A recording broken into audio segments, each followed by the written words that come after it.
Hello, I am sharing a story for elementary level learners.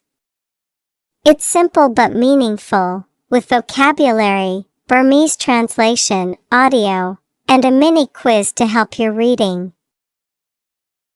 Last Sunday, I went to the zoo with my family.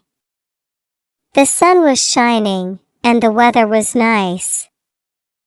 We saw many animals like elephants, monkeys, lions, and zebras. My favorite animal was the giraffe because it had a long neck and looked very gentle. We took lots of pictures and ate lunch near the big elephant cage. My little brother laughed when a monkey made funny faces. It was a fun and happy day.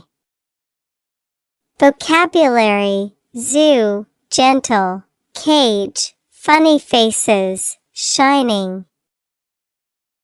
Thanks for watching. Like and subscribe, please. What you learn next, comment below.